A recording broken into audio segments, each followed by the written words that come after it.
This podcast is proudly supported by GAIL India Limited under its Corporate Social Responsibility Initiative.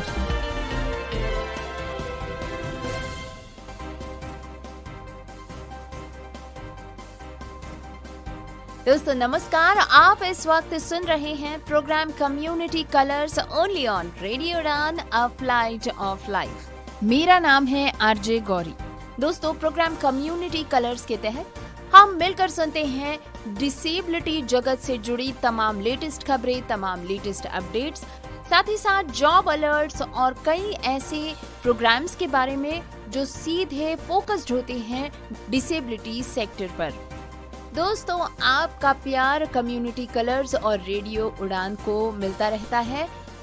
आशा है programme community colours आपके मानदंडों पर खरा उतरता है और इससे आपको अपडेटेड रहने में मदद मिलती है। तो चलिए आज के इस प्रोग्राम को शुरू करते हैं। सुनते हैं आज के शो की हेडलाइंस।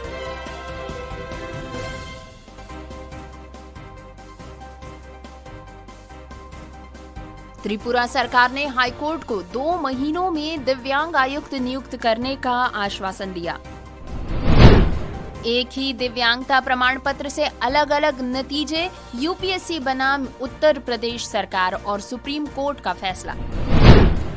यूट्यूबर कॉमेडियन समय रैना पर 3 लाख का जुर्माना, केस में आई नई अपडेट। भारत और इंग्लैंड की मिश्रित दिव्यांग क्रिकेट टीमें अगस्त में लॉर्ड्स पर खेलेंगी सीरीज का अंतिम T20। तमिलनाडु के नागरकोइल में शारीरिक रूप से दिव्यांग व्यक्ति सबरी वर्मन की न्यायिक हिरासत में मौत। यूडीआईडी कार्ड धारक दिव्यांगजन अब मेल और एक्सप्रेस ट्रेन के विशेष कोचेस में यात्रा कर सकेंगे। उत्तराखंड में दिव्यांग वैवाहिक प्रोत्साहन अनुदान योजना शुरू, दिव्यांगों को विवाह पर मिलेंगे 50,000 रुपए। हिमाचल में जेबीटी के 72 पदों पर भर्ती, दिव्यांग अभ्यर्थी कर सकते हैं आवेदन, जिलावार सीटों के लिए होगा चयन। सुप्रीम कोर्ट ने दिया अहम फैसला, सीआरपीएफ के कर्मचारी को मिलेंगे 1.25 करोड़ रुपए। दिव्यांगों की शिकायतें टालना अब पड़ सकता है भारी, 3 महीनों में देनी होगी कार्रवाई की रिपोर्ट, पंजाब सरकार ने दिखाई सख्ती। प्रोग्राम कम्युनिटी कलर्स में अभी आपने सुनी आज के शो की हेडलाइंस। प्रोग्राम में अब समय हो चला है आगे बढ़ने का, तो बिना वक्त गवाए आइए सुनते हैं डिटेल्ड न्यूज बुलेटिन।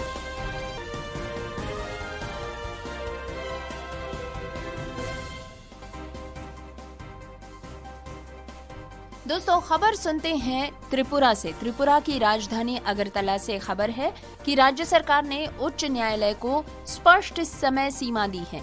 2 महीनों के भीतर राज्य दिव्यांग आयुक्त नियुक्त किया जाएगा।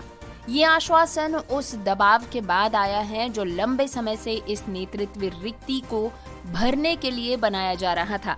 हाईकोर्ट ने हालिया सुनवाई में राज्य की नियुक्ति योजना की समीक्षा की। सरकारी वकील ने अदालत के समक्ष शपथ पूर्वक कहा कि नियुक्ति प्रक्रिया 2 माह के भीतर पूरी कर ली जाएगी। आधिकारिक रिकॉर्ड में भी दर्ज है, state commissioner for PWD to be appointed within 2 months, government tells high court. दोस्तों आपको बता दें कि ये कदम दिव्यांग समुदाय की आवश्यकताओं और अधिकारों के बेहतर संरक्षण की दिशा में महत्वपूर्ण माना जा रहा है। आयुक्त का पद न केवल नीतिगत दिशा निर्देश देने के लिए आवश्यक है, बल्कि शिकायतों के निवारण, सेवाओं की निगरानी और समावेशी नीतियों के क्रियान्वयन के लिए निर्णायक हो सकता है। सरकार द्वारा तय समय सीमा पूरी न होने की स्थिति में अदालत और सख्त हस्तक्षेप करेगी और यही कारण है कि अब प्रशासन पर त्वरित कार्रवाई का दबाव बन गया है। दिव्यांग अधिकारों से जुड़ी संगठनों और समुदायों की निगाहें अब नियुक्त प्रक्रिया पर टिकी हैं, ताकि पद भरने के साथ ही प्रभावी कार्य योजना और संसाधन भी सुनिश्चित किए जाएं। दोस्तों खबर सुनते हैं नई दिल्ली से। ये एक संवेदनशील और जटिल मामला उभर कर सामने आ रहा है, जिसमें सिविल सेवा भर्ती में दिव्यांगता सत्यापन की प्रक्रियाओं पर गंभीर सवाल खड़े कर दिए हैं। मामला है 32 वर्षीय शुभम अग्रवाल का, जो वर्तमान में उत्तर प्रदेश में नायब तहसीलदार के रूप में तैनात हैं। दोस्तों, जैसा कि आप सभी जानते हैं कि पूजा खेड़कर केस पिछले 2 वर्षों से हम देखते चले आ रहे हैं। कुछ ऐसी ही कश्मकश हम देख रहे हैं शुभम अग्रवाल के केस में। आपको बता दें कि शुभम की बेंचमार्क श्रवण दिव्यांगता की दावेदारी पर 3 अलग अलग सरकारी मेडिकल बोर्ड्स ने विरोधाभासी निष्कर्ष दिए। इस विवाद के बीच यूपीएससी ने सुप्रीम कोर्ट में चुनौती दायर की। मुकदमे के दौरान शुभम अंतिम मेडिकल परीक्षा पूरी नहीं कर पाए तो सुप्रीम कोर्ट ने कहा कि यूपीएससी को उन्हें सिविल सर्विसेज एग्जामिनेशन 2024 में पीडब्ल्यूबीडी श्रेणी के तहत नियुक्ति के लिए विचार करने का कोई दायित्व नहीं है। इस आदेश ने यूपीएससी की चुनौती को सफल बना दिया और उम्मीदवार को पीडब्ल्यूबीडी कोटे के तहत नियुक्ति से रोका गया। लेकिन परिवार का पक्ष अलग है। शुभम और उनके परिजन कहते हैं कि उन्होंने 2019 में यूपीएससी की परीक्षा पास की थी और 2021 से वही दिव्यांगता प्रमाण पत्र का उपयोग कर वे राज्य सरकार में तैनात है। परिवार का अब ये तर्क है कि सुप्रीम कोर्ट के आदेश के बाद यदि यूपीएससी में उन्हें पीडब्ल्यूबीडी के तहत नियुक्ति नहीं दी जा सकती है तो उसी प्रमाण पत्र के आधार पर राज्य सरकार में उनकी तैनाती पर भी सवाल उठना चाहिए। परिवार ने कहा कि या तो राज्य में भी कार्रवाई हो या फिर स्पष्टता दी जाए। दोस्तों, मामला व्यक्तिगत विवाद से आगे जाकर व्यापक प्रणालीगत समस्या को उजागर कर रहा है। प्रमाण पत्र जारी करने, सत्यापन करने के मानक, मेडिकल बोर्ड की एकरूपता और नियुक्ति पूर्व और नियुक्ति परांत सत्यापन के नियम, ये सारी प्रक्रियाएं सवालों के घेरे में हैं। पिछले कुछ वर्षों में आरटीआई और विसल ब्लोअर शिकायतों के बाद सरकार ने आरक्षण दस्तावेजों की बाद में जांच तेज कर दी। 2025 में डीओपीटी ने कई सेवकों के आरक्षण दस्तावेजों की सत्यापन की प्रक्रिया शुरू की थी। यूपीएससी ने भी अपनी प्रक्रियाएं कड़ी की।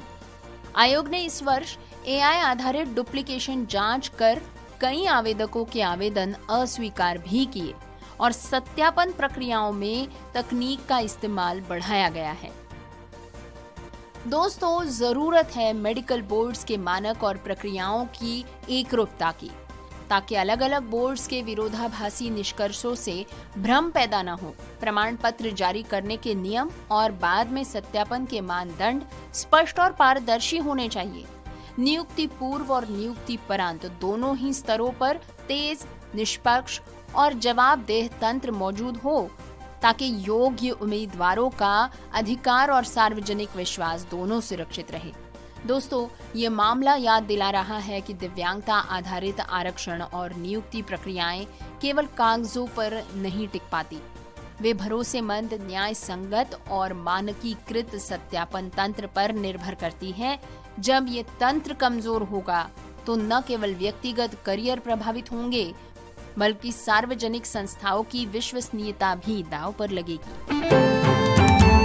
उनके साथ अन्य 4 लोगों पर उनके शो में दिव्यांग लोगों के बारे में की गई असंवेदनशील टिप्पणियों से जुड़े मामले में कोर्ट के आदेशों का उल्लंघन करने के लिए 3 लाख रुपए का जुर्माना लगाया।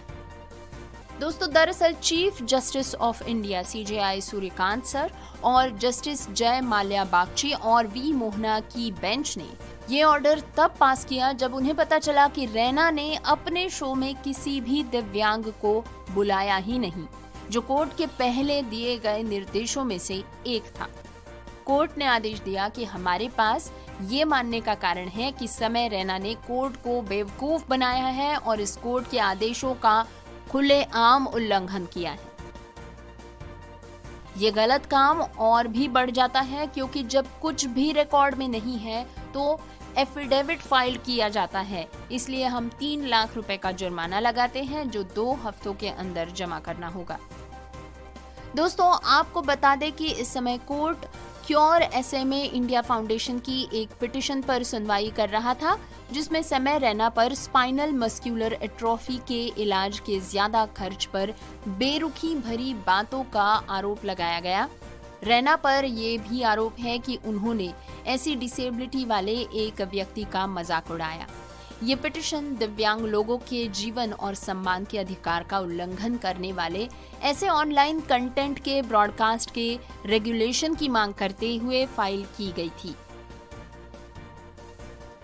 दोस्तों, इसी केस में नवंबर 2025 में रैना और बाकी कॉमेडियंस को कोर्ट ने दिव्यांग लोगों के इलाज के लिए फंड जुटाने के लिए महीने में कम से कम 2 इवेंट करने का निर्देश दिया था। उन्होंने दिव्यांग लोगों को अपने प्रोग्राम में शामिल होने के लिए मनाने का भी निर्देश दिया। लेकिन हाल ही में जब मामले की सुनवाई फिर से हुई तो पिटिशनर ऑर्गेनाइजेशन की ओर से सीनियर एडवोकेट अपराजिता सिंह ने दावा किया कि रैना ने कभी भी उनसे या किसी दूसरे विकलांग व्यक्ति से अपने किसी भी शो में शामिल होने के लिए कांटेक्ट नहीं किया। दोस्तों, आपको बता दें कि इस पर कोर्ट ने गंभीर ऐतराज जताया। बेंच ने कहा है कि अगर रैना अपने तरीके सुधारना नहीं जानते या समाज के लोगों की भावनाओं का सम्मान नहीं करते तो नतीजे भुगतने होंगे। दोस्तों, रैना के वकील ने कोर्ट में बताया है कि शो के जरिए दिव्यांग लोगों के लिए 9 लाख रुपए जमा किए गए थे। अपराजिता सिंह ने जवाब दिया कि हमें उनसे कोई पैसा नहीं चाहिए। जस्टिस बागची ने कहा कि आपको मिस अपराजिता सिंह के क्लाइंट को बुलाकर शो करना चाहिए था। अब आप ऐसा महसूस कर रहे हैं कि आप उन्हें खरीदने की कोशिश कर रहे हैं। अगर आपने उनकी डिसेबिलिटी का इस्तेमाल कमर्शियल स्पीच के अपने फंडामेंटल राइट को दिखाने के लिए किया है, तो फिर उनके डिग्निटी के फंडामेंटल राइट का क्या होगा? जस्टिस बागची ने कहा कि आपका शो ह्यूमर से जुड़ा हुआ है, ये खुशी के राइट से जुड़ा हुआ है, लेकिन आप सिर्फ मटेरियल चीजों के राइट्स पर हैं। सीजेआई ने कहा कि एक आर्टिस्ट के तौर पर आप पब्लिक लाइफ में हैं और पब्लिक लाइफ में आप जितना दूसरों की रिस्पेक्ट करते हैं उतनी ही इन्वेस्टमेंट होती है। दोस्तों, आपको बता दें कि इस पर रैना के वकील ने कहा है कि स्पेशली एबल्ड लोगों को शो में बुलाया गया था और फोटो भी दी गई है, लेकिन अगर मिस सिंह के क्लाइंट को संपर्क नहीं किया गया तो ये दुर्भाग्यपूर्ण है। हम अपने क्लाइंट को मना लेंगे और ये काम भी करवा लेंगे। दोस्तों, बहस के अंत में बेंच ने रैना और दूसरे लोगों को चेतावनी देते हुए कहा है कि अगर इस बात का पालन नहीं किया गया तो जुर्माना बढ़कर 30 लाख रुपए भी हो सकता है। दोस्तों, न्यूज बुलेटिन इसी तरह जारी रहेगा, लेकिन एक छोटे से ब्रेक के बाद। वेब एक्सेसिबिलिटी टेस्टिंग हमेशा से एक चुनौती रही है, लेकिन इस चुनौती का अब समाधान उपलब्ध है। बैरियर ब्रेक का एली इंस्पेक्ट ब्राउजर एक्सटेंशन।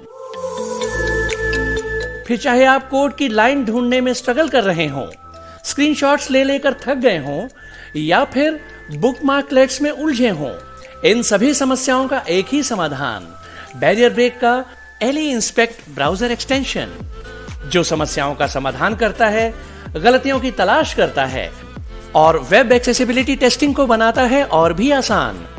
इस एक्सटेंशन को इस्तेमाल करने के लिए आज ही लॉगिन करें www.barrierbreak.com/eliinspect www.barrierbreak.com/A11YINSPECT।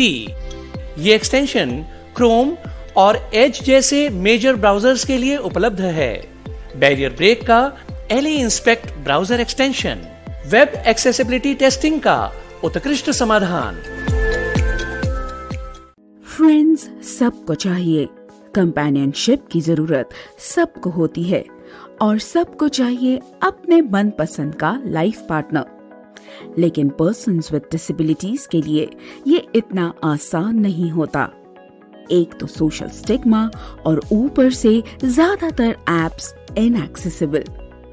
अब हो जाइए टेंशन फ्री, क्योंकि आपके लिए लॉन्च हो चुकी है इंडिया की ओनली इंक्लूसिव और एक्सेसिबल सोशल ऐप।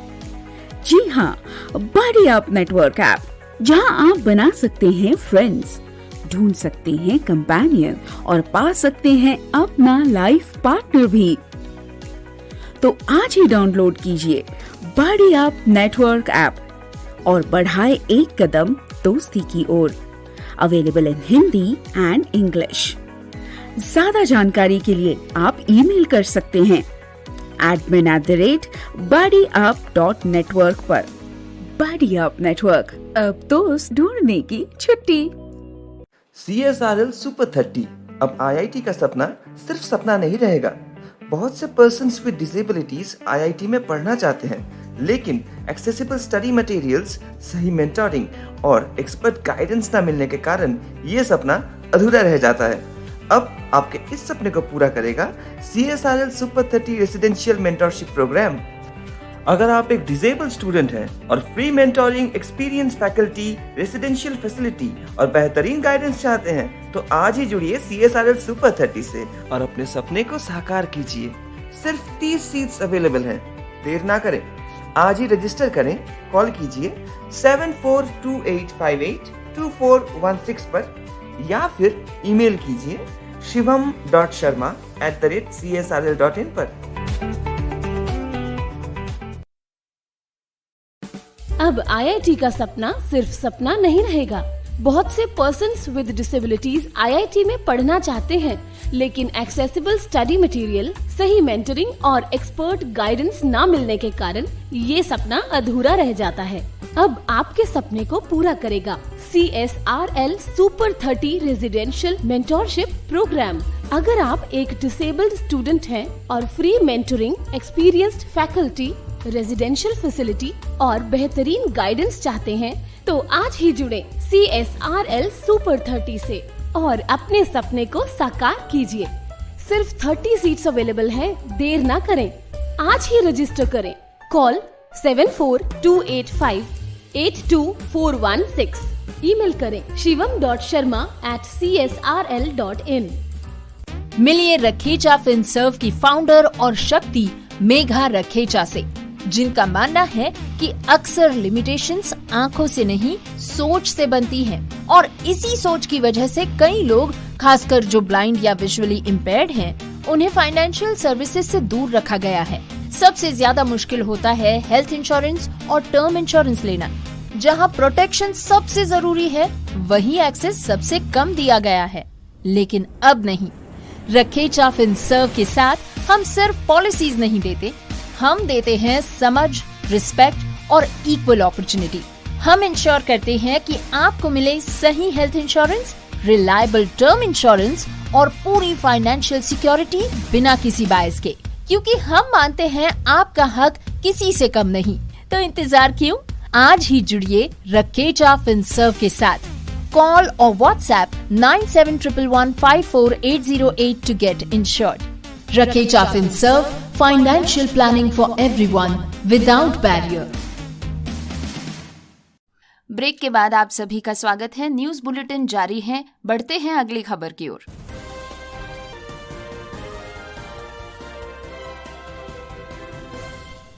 दोस्तों, खबर सुनते हैं खेल जगत से। ये प्रेरणादायी खबर भारत और इंग्लैंड की मिश्रित दिव्यांग क्रिकेट टीमों के बारे में है। इस साल अगस्त में 7 मैचेस की T20 अंतर्राष्ट्रीय सीरीज खेली जाएगी। इस सीरीज का अंतिम और सबसे खास मुकाबला होगा लॉर्ड्स क्रिकेट ग्राउंड पर, जिसे क्रिकेट का मक्का भी कहा जाता है। इंग्लैंड की पुरुष मिश्रित दिव्यांग टीम भारत के खिलाफ 7 वाइटैलिटी T20 मैचेस खेलेगी। सीरीज की शुरुआत 5 अगस्त को डर्बी के काउंटी ग्राउंड से होगी। दूसरा मैच 7 अगस्त को वहीं खेला जाएगा। इसके बाद टीमें 8 अगस्त को लिसेस्टर के ग्रेस रोड पर भिड़ेंगी। चौथा मैच हफ में होगा और 5वां बेहद खास होगा, क्योंकि भारत के स्वतंत्रता दिन यानी 15 अगस्त को एरनडेल में खेला जाएगा। छठा मैच अगले दिन 16 अगस्त को भी एरनडेल में होगा और फिर आएगा सीरीज का सबसे बड़ा आकर्षण 19 अगस्त को लॉर्ड्स के क्रिकेट ग्राउंड पर अंतिम और निर्णायक मुकाबला। ये वही मैदान है जहां कुछ ही हफ्ते पहले इंग्लैंड ने अपना पहला महिला टेस्ट मैच आयोजित किया था। अब यहां दिव्यांग खिलाड़ियों का अंतर्राष्ट्रीय मुकाबला खेला जाएगा, जो क्रिकेट के इतिहास में एक और महत्वपूर्ण अध्याय जोड़ेगा। ये दौरा भारत के लिए वापसी की यात्रा है। इंग्लैंड की मिश्रित दिव्यांग टीम इस साल जनवरी फरवरी में भारत आई थी और ग्रेटर नोएडा व जयपुर में मैचेस खेले गए थे। इससे पहले 2025 में भी भारतीय टीम इंग्लैंड गई थी, जहां 7 मैचेस की सीरीज खेली गई थी और उसमें लॉर्ड्स पर भी एक मैच हुआ था। दोस्तों, खबर सुनते हैं तमिलनाडु के नागरकोइल से।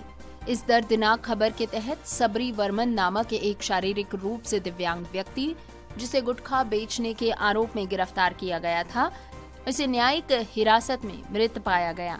पोस्टमार्टम रिपोर्ट में उसके शरीर पर 19 चोटों के निशान मिले। सीसीटीवी फुटेज से पता चला कि जेल वार्डर्स और कैदियों ने मिलकर उसकी पिटाई की थी। पुलिस ने 3 वार्डरों को गिरफ्तार कर लिया है। दोस्तों, इस घटना से राज्य में आक्रोश पैदा हो गया है। डीएमके नेता उदयनिधि स्टालिन ने घटना पर शॉक्ड कहकर अपनी प्रतिक्रिया दी है। आरोप लगाया गया है कि सबरी वर्मन गिरफ्तारी के समय स्वस्थ थे, लेकिन जेल में चोटों से उनकी मौत हो गई।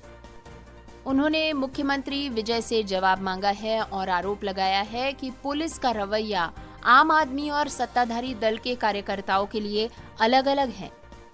दोस्तों, आपको बता दें कि हाल ही में टीवी के पदाधिकारी गुटखा मामले में गिरफ्तार हुआ था, लेकिन उसी दिन उन्हें जमानत दी गई।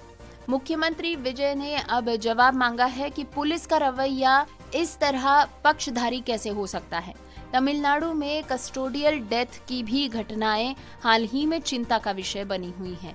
रिकॉर्ड्स की माने तो 2020 में थुथुकुडी में पिता पुत्र जयराज और बेनिकस की मौत ने राष्ट्रीय स्तर पर ध्यान खींचा था। 2025 में शिवगंगा में अजित कुमार और तिरुपुर में मरिमुथु की मौत ने आक्रोश पैदा कर दिया और 2026 अब सबरी वर्मन का मामला इसी सिलसिले की ताजा कड़ी है। ये घटना तमिलनाडु में कस्टोडियल डेथ की बढ़ती घटनाओं की ओर इशारा कर रही है। सबरी वर्मन का मामला याद दिलाता है कि न्याय और मानवाधिकारों की रक्षा के लिए पुलिस व्यवस्था में जवाबदेही और पारदर्शिता बेहद जरूरी है।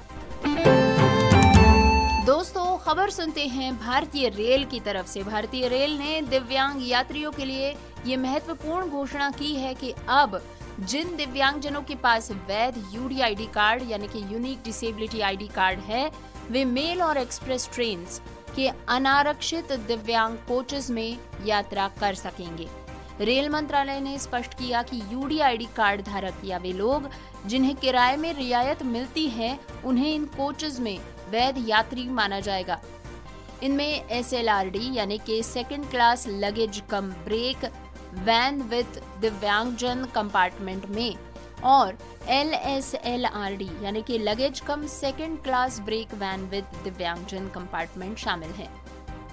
रेलवे ने ये भी कहा है कि इन कोचेज में अनधिकृत यात्रियों पर रेलवे एक्ट 1989 के तहत सख्त कार्रवाई होगी ताकि असली लाभार्थियों को सुविधा मिल सके।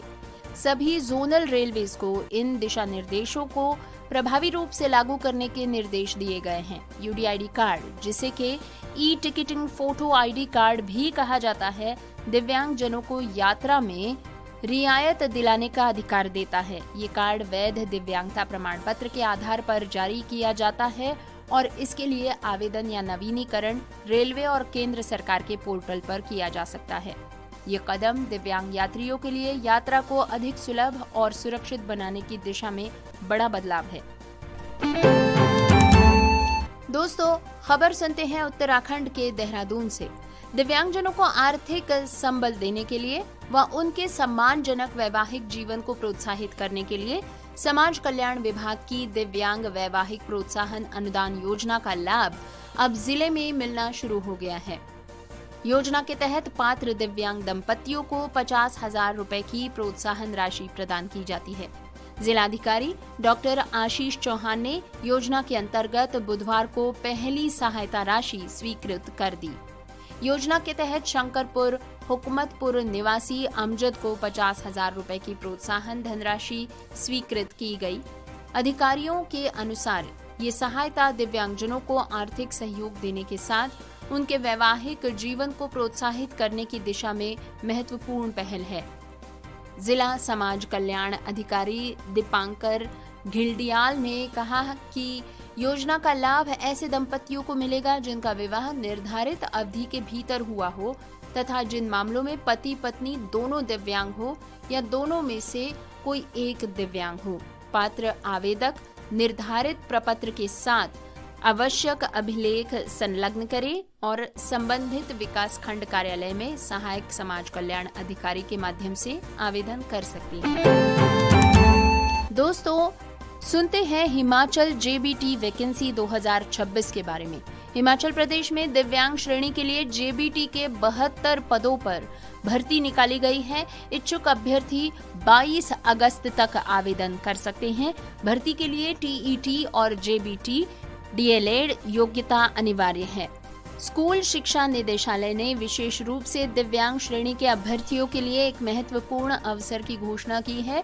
प्रदेश में जेबीटी यानी जूनियर बेसिक ट्रेनिंग के 72 पदों को भरने की प्रक्रिया की जाने वाली है। इसके तहत 22 अगस्त तक आवेदन आमंत्रित किए जा रहे हैं। इस भर्ती के लिए शिक्षा निदेशालय की ओर से जिलावार रिक्तियों का रोस्टर और पात्रता सभी विस्तृत दिशा निर्देश जारी कर दिए गए हैं। जारी किए गए रोस्टर के अनुसार 72 पदों को विभिन्न जिलों में वितरित किया गया है, जो कुछ इस प्रकार है। मंडी 15 पद, कांगड़ा 10 पद, सिरमौर 11 पद, बिलासपुर 9 पद, सोलन 8 पद, चंबा 5 पद, शिमला 5 पद, हमीरपुर 4 पद, ऊना 3 पद, किन्नौर 1 पद, कुल्लू 1 पद। दोस्तों, इस पद के लिए नियुक्ति हेतु अभ्यर्थियों को योग्यताओं को पूरा करना अनिवार्य है। शैक्षणिक योग्यता: अभ्यर्थी का जेबीटी यानी जूनियर बेसिक ट्रेनिंग या DElEd diploma in elementary education योग्यता के साथ टीईटी यानी टीचर्स एलिजिबिलिटी टेस्ट उत्तीर्ण होना अनिवार्य है। हिमाचल प्रदेश से शिक्षा: अभ्यर्थी ने मैट्रिक और जमा 2 की शिक्षा हिमाचल प्रदेश की किसी मान्यता प्राप्त संस्थान से प्राप्त की हो। हालांकि बोनाफाइड हिमाचली अभ्यर्थियों को इस शर्त से छूट प्रदान की गई है। ये भर्ती दिव्यांग श्रेणी के अभ्यर्थियों को सरकारी सेवा में अवसर प्रदान करने की दिशा में महत्वपूर्ण कदम है। इच्छुक अभ्यर्थी विस्तृत जानकारी और आवेदन प्रक्रिया के लिए शिक्षा निदेशालय की आधिकारिक वेबसाइट पर उपलब्ध दिशा निर्देशों का पालन कर सकते हैं। दोस्तों, अब सुनते हैं सुप्रीम कोर्ट के एक अहम फैसले के बारे में, जिसमें कहा गया है कि सेवा के दौरान दिव्यांग हुए कर्मचारी को नौकरी से हटाने के बजाय उसके लिए विकल्प पद उपलब्ध कराना सरकार की कानूनी जिम्मेदारी है। कोर्ट ने केंद्रीय रिजर्व पुलिस बल यानी कि सीआरपीएफ द्वारा एक ड्राइवर को आंखों में आई दिक्कत के बाद चिकित्सीय आधार पर सेवा से हटाने की कार्रवाई को अवैध ठहराते हुए उसे 1.25 करोड़ रुपए का मुआवजा देने का आदेश दिया है। जस्टिस दीपांकर दत्ता और ऑगस्टिन जॉर्ज मसीह की पीठ ने केंद्र सरकार की अपील खारिज करते हुए सीआरपीएफ ने दिव्यांगजन अधिनियम यानी समान अवसर अधिकारों का संरक्षण और पूर्ण भागीदारी 1995 की धारा 47 का पालन नहीं किया। कोर्ट ने कहा कि कर्मचारी को सेवा से हटाने के बजाय समान वेतन और सेवा लाभ वाले किसी अन्य पद पर भेजा जाना चाहिए था। सुप्रीम कोर्ट ने कहा कि धारा 47 का प्रावधान अनिवार्य है। यदि कोई सरकारी कर्मचारी सेवा के दौरान दिव्यांग हो जाता है तो उसे नौकरी से हटाया जा सकता है। यदि वो अपने मूल पद पर काम करने में सक्षम नहीं है तो उसे समान वेतन और सुविधाओं के साथ दूसरे पद पर नियुक्त किया जाना चाहिए। यदि ऐसा पद उपलब्ध न हो तो उसके लिए सुपर न्यूमेरिटी यानी अतिरिक्त पद सर्जित किया जाना चाहिए। अदालत ने सख्त टिप्पणी करते हुए कहा कि कानून ने नियोक्ता पर यह जिम्मेदारी डाली थी कि वो कर्मचारी के लिए कुर्सी ढूंढे, न कि कर्मचारी उससे कुर्सी की भीख मांगे। दोस्तों, खबर सुनते हैं होशियारपुर पंजाब से। पंजाब सरकार ने दिव्यांगजनों के अधिकारों की रक्षा और उनकी शिकायतों के संबंध में समयबद्ध निपटारे को लेकर सख्त रुख अपनाया है। सामाजिक सुरक्षा महिला एवं बाल विकास विभाग डिसेबिलिटी सेल द्वारा जारी महत्वपूर्ण निर्देशों के बाद जिला प्रशासन ने सभी सरकारी विभागों, बोर्डों, निगमों, शैक्षणिक संस्थानों और संबंधित अधिकारियों को स्पष्ट रूप से चेतावनी दी है कि दिव्यांगों से जुड़े मामलों में किसी भी प्रकार की लापरवाही बर्दाश्त नहीं की जाएगी। जारी पत्र के अनुसार rights of persons with disability act 2016 के तहत राज्य दिव्यांगजन कश्मीर कमिश्नर द्वारा जारी किए गए आदेशों, सिफारिशों और नोटिसेज का निर्धारित समय सीमा के भीतर पालन करना सभी विभागों के लिए अनिवार्य होगा। इस संबंध में जिला शिक्षा अधिकारी सहित विभिन्न विभागों के प्रमुखों को आवश्यक दिशा निर्देश जारी किए गए हैं। सरकारी पत्र में स्पष्ट किया गया है कि यदि राज्य दिव्यांगजन कमिश्नर किसी विभाग, बोर्ड, कॉरपोरेशन, विश्वविद्यालय या अन्य सरकारी संस्था को किसी शिकायत या मामले के संबंध में सिफारिश या निर्देश जारी करता है तो संबंधित प्राधिकरण को 3 महीने के भीतर उस पर की गई कार्रवाई की विस्तृत रिपोर्ट प्रस्तुत करनी होगी। ये रिपोर्ट सीधे राज्य कमिश्नर कार्यालय को भेजी जाएगी ताकि सुनिश्चित किया जा सके कि दिव्यांगजनों के अधिकारों की रक्षा के लिए उठाए गए कदम प्रभावी रूप से लागू हों। निर्देशों में कहा गया है कि यदि किसी विभाग को किसी विशेष कारणवश कमिश्नर की सिफारिश स्वीकार करने में कठिनाई होती है या वो उस पर अमल नहीं कर सकता तो ऐसी स्थिति में संबंधित विभाग को 3 महीने की निर्धारित अवधि के भीतर अपना पक्ष लक्षित रूप से स्पष्ट करना होगा। दोस्तों, पंजाब सरकार ने सभी विभागों को ये निर्देश भी दिया है कि दिव्यांगजनों से जुड़े मामलों को केवल औपचारिकता के तौर पर न देखा जाए बल्कि उन्हें संवेदनशीलता, गंभीरता और प्राथमिकता के आधार पर निपटाया जाए। आदेशों और सिफारिशों की अनदेखी करने वाले अधिकारियों या विभागों के विरुद्ध नियमानुसार कार्रवाई की जा सकती है। ऐसे में सभी विभागों के लिए आवश्यक होगा कि दिव्यांगजनों से संबंधित मामलों का समयबद्ध समाधान सुनिश्चित करें और 3 महीनों के भीतर एक्सटेंशन टेकन रिपोर्ट प्रस्तुत करने की प्रक्रिया का कड़ाई से पालन करें। Hello and welcome to another episode of justice connect. आज हम 4 नए डिसेबिलिटी राइट्स जजमेंट्स की बात करेंगे जो इस हफ्ते आए हैं। सबसे पहला जजमेंट है सुप्रीम कोर्ट का in a case called union of India versus Baliram. ये एक ऐसा केस है जिसमें there was somebody who was working for the central reserve police force. जब वो रिक्रूट हुए थे तब उन्हें एज अ ड्राइवर रिक्रूट किया गया था। तब उनको कोई डिसेबिलिटी नहीं थी। बाद में ही सस्टेन्ड विजुअल डिसेबिलिटी, जिसकी वजह से उनको 11 मार्च 1998 को सर्विस में से हटा दिया गया, ये बोलते हुए कि अब आप इस काम के लिए फिट नहीं हैं। वो पहले हाई कोर्ट गए। हाई कोर्ट ने कहा कि रिप्रेजेंटेशन लिखो और डिसाइड होगा। रिप्रेजेंटेशन का कोई फेवरेबल डिसीजन नहीं आया। फिर वो फिर से हाई कोर्ट गए तो तब हाई कोर्ट ने, भले ही उनका केस पेंशन के बारे में था, बट हाई कोर्ट ने कहा 1995 एक्ट में ये प्रोविज़न था सेक्शन 47 कि कोई डिसेबल्ड हो जाए सर्विस में तो उसको अल्टरनेटिव पोस्ट देनी है या सुपरन्यूमररी पोस्ट देनी है। तो इसको ध्यान में रखते हुए he was directed to be given an alternative posting. इस चीज़ को गवर्नमेंट ने डिवीज़न बेंच के सामने चैलेंज किया, जिसने अफर्म किया जजमेंट, और फिर फाइनली वो आए गवर्नमेंट वाले, यूनियन ऑफ इंडिया वाले सुप्रीम कोर्ट में।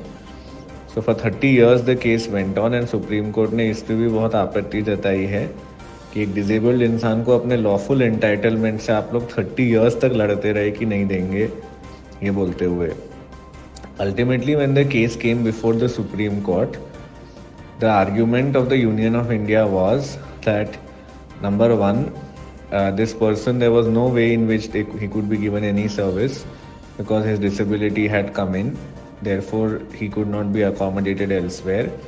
दूसरा, उन्होंने कहा कि CRPF 10 सितंबर 2002 को एग्जेम्प्ट हो गया था सेक्शन 47 के एम्बिट से। तीसरा, उन्होंने ये कहा कि अब तो ये रिटायर हो चुका है तो अब 82 लाख रुपीज़ का बनेगा इसका अगर हम बैक वेजेस देने बैठे तो इसलिए आप प्लीज़ इसको डिसमिस कर दीजिए केस को। मगर supreme court rejected all these arguments. It said कि सेक्शन 47 क्लियर है पिछले एक्ट का 95 के कि आपको अकोमोडेट करना ही है ऐसे इंसान को, एंड गवर्नमेंट को ये पता होना चाहिए था, उन्होंने इतना लिटिगेशन भी करना नहीं चाहिए था। कुणाल सिंह की जो जजमेंट है, कुणाल सिंह और भगवान दास, ये 2 लीडिंग जजमेंट्स हैं इस पॉइंट पे जो सुप्रीम कोर्ट ने रीइटरेट की, नंबर 1। नंबर 2, दे सेड की जो एग्जेम्पशन था वो केवल 10 सितंबर 2002 के बाद था, जबकि ये ऑर्डर 1998 में पास हुआ था। So at that time no exemption was permissible for CRPF also on the provision of this act. And तीसरा, इन्होंने ये आर्ग्यू किया था गवर्नमेंट ने कि उस बंदे ने सेक्शन 47 तो यूज़ ही नहीं किया, उसने तो ये आर्ग्यूमेंट ली कि मेरे को पेंशन दे दो क्योंकि मेरे को सर्विस से हटा दिया गया है। So that being so, the high court could not have given him relief under section 47। तो सुप्रीम कोर्ट ने कहा कि जस्ट बिकॉज उस बंदे को पता नहीं था इस सेक्शन के बारे में, ये चीज़ हम उसके अगेंस्ट नहीं होल्ड कर सकते, क्योंकि हाई कोर्ट जो रिट कोर्ट है, to provide justice in a matter they can go beyond what the case of the party also is. And उनको अगर लगता है कि रिलीफ बनता है तो दे मस्ट गिव इट।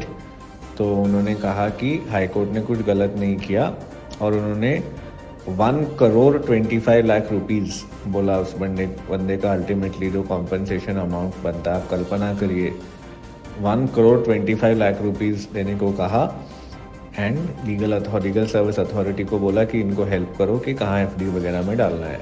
तो ये एक बहुत अच्छा जजमेंट है। दूसरा एक है केस जो दिल्ली हाई कोर्ट का है, that is also a very good judgement called, वो प्रीति वैद के केस में, Union of India versus Preeti Vaid. वो एक ऐसा केस है जिसमें मल्टीपल स्क्लेरोसिस को रिजर्वेशन का बेनिफिट मिलना चाहिए क्या जॉब्स में, ये issue the court has considered and they have dealt with a case where somebody was denied reservation, ये बोलते हुए कि सेक्शन 34 में जो डिसेबिलिटी स्पेसिफाइड है उसमें मल्टीपल स्क्लेरोसिस नहीं है रिजर्वेशन के लिए। बट हाई कोर्ट ने कहा कि आप सेक्शन 34 को सही से नहीं पढ़ रहे। उसका फर्स्ट पार्ट जो है वो कहता है कि 4% रिजर्वेशन देना है बेंचमार्क डिसेबिलिटी को, और सेकेंड पार्ट जो है वो स्पेसिफाई करता है कौन सी डिसेबिलिटियों को देना है। तो जस्ट बिकॉज सेकेंड पार्ट में मल्टीपल स्क्लेरोसिस नहीं है, इसका मतलब ये नहीं कि रिजर्वेशन नहीं दिया जाएगा, so long as benchmark disability की कंडीशन मीट हो रही है। और उन्होंने पाया कि this person had 45% benchmark disability, therefore that parameter is met and reservation must be given. दूसरी चीज़ ये जजमेंट में इंटरेस्टिंग है कि जो हम हमेशा बोलते हैं कि ब्लड डिसऑर्डर या क्रॉनिक न्यूरोलॉजिकल कंडीशन वालों को या स्पीच एंड लैंग्वेज डिसेबिलिटी वालों को रिजर्वेशन नहीं दी गई है एम्प्लॉयमेंट में, उसका ये एक आंसर हो सकता है कि जस्ट बिकॉज वो स्पेसिफाइड लिस्ट में नहीं है 34(1) वाली, तो इसका मतलब ये नहीं कि इनको रिजर्वेशन नहीं दी जाएगी। कोर्ट ने ये भी कहा कि मल्टीपल स्क्लेरोसिस में एक मेंटल एलिमेंट भी है, मेंटल इलनेस का, तो वो मेंटल इलनेस के डेफिनेशन में भी आएगी जिसको रिजर्वेशन का बेनिफिट दिया जा रहा है 34(1)(d) के अंतर्गत। तो इट्स अ गुड जजमेंट। अब आते हैं, एक जजमेंट है झारखंड हाई कोर्ट की, कृत Yadav versus state of Jharkhand. ये एक केस था जिसमें एक बंदे को डिसेबिलिटी थी और उसने झारखंड डिसेबिलिटी कमिश्नर को जाके बोला कि कोई समबडी एल्स मेरे लैंड पे ऑब्स्ट्रक्शन क्रिएट कर रहा है और मुझे ठीक से रहने नहीं दे रहा इस लैंड पे। तो झारखंड SCPD ने एक ऑर्डर इशू किया वो दूसरे बंदे को बोलते हुए कि आप इसकी लैंड पे नहीं आ सकते, और रेवेन्यू अथॉरिटीज़ को भी कहा कि इसके लैंड रिकॉर्ड्स इनके फेवर में, डिसेबल्ड इंसान के फेवर में कर दो। उस चीज़ को हाई कोर्ट में चैलेंज किया गया। हाई कोर्ट ने ये ऑर्डर खारिज कर दिया। दे सेड कि इसमें डिसेबिलिटी का कोई लेना देना नहीं है, just because that person has a disability does not mean that the SCPD comes into play. इसका रिलीफ सिविल कोर्ट ही जाना है and he should have done that in the first instance. Just because उसको disability है तो इसलिए SCPD कोई relief दे देगा और रेवेन्यू रिकॉर्ड्स को मॉडिफाई कर लेगा, ये परमिसिबल नहीं है। So this is also a correct judgment in law, because many people think that the SCPDs are the be-all and end-all for all legal matters concerning PWD. That is not so. चौथा जो judgement आया है वो Delhi high court का है, which is of a case called Prashant Bhairao versus national seed corporation Bhaurao. ये एक ऐसा केस है जिसमें इशू ये था कि एक हियरिंग इम्पेयर्ड पर्सन को एक मार्केटिंग के जॉब में रिस्पोंडेंट में उसने अप्लाई किया था, उसका डॉक्यूमेंट वेरिफिकेशन भी हो गया था, but subsequently he was rejected saying कि आपका जो डिग्री है वो एग्रीकल्चर, उनका रिक्वायरमेंट ये था कि of to be BSc in agriculture. इस बंदे का था BSc in agriculture, business management and marketing. तो उन्होंने कहा कि हमने सिर्फ एग्रीकल्चर का ही बीएससी माना है और हमने कोई इक्विवेलेंट भी नहीं माना, तो ऐसा लैंग्वेज नहीं लिखा है कि और any equivalent degree will be considered, तो ये वाली डिग्री को हम नहीं मान सकते। तो हाई कोर्ट ने ये बात को अफर्म किया, क्योंकि हाई कोर्ट ने कहा कि ये सही है, इस बंदे की degree is not what they were looking for, और हम एज अ हाई कोर्ट इसमें नहीं जा सकते कि कौन सी डिग्री कौन सी से इक्विवेलेंट है, क्योंकि ये नेशन वाइड एग्ज़ाम है। अगर हम हर स्टेट में इक्विवेलेंट देखते जाएंगे तो बहुत लोग बहुत डिग्रियां सामने लेकर के आएंगे और कहेंगे कि वो इक्विवेलेंट है इस बीएससी एग्रीकल्चर से। तो as a court we can't go into that. तो उन्होंने जो रिजेक्ट किया सही किया, क्योंकि एलिजिबिलिटी ही एस्टैब्लिश नहीं हुई थी इस इंसान की।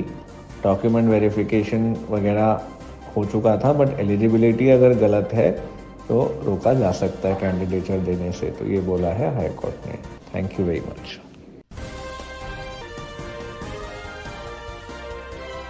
दोस्तों, ये था आज का प्रोग्राम कम्युनिटी कलर्स। दोस्तों, आप प्रोग्राम कम्युनिटी कलर्स और साथ ही साथ रेडियो उड़ान के अन्य कार्यक्रमों के बारे में क्या सोचते हैं, हमें ज़रूर लिख भेजिए। आप अपने सुझाव, अपने फीडबैक हमें YouTube के कमेंट सेक्शन में भी लिख सकते हैं।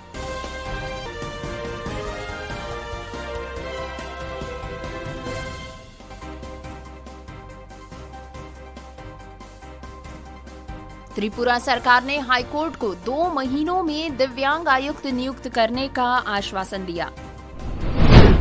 एक ही दिव्यांगता प्रमाण पत्र से अलग अलग नतीजे, यूपीएससी बनाम उत्तर प्रदेश सरकार और सुप्रीम कोर्ट का फैसला। यूट्यूबर कॉमेडियन समय रैना पर 3 लाख का जुर्माना, केस में आई नई अपडेट।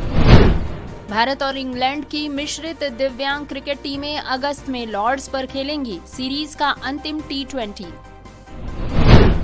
तमिलनाडु के नागरकोइल में शारीरिक रूप से दिव्यांग व्यक्ति सबरी वर्मन की न्यायिक हिरासत में मौत।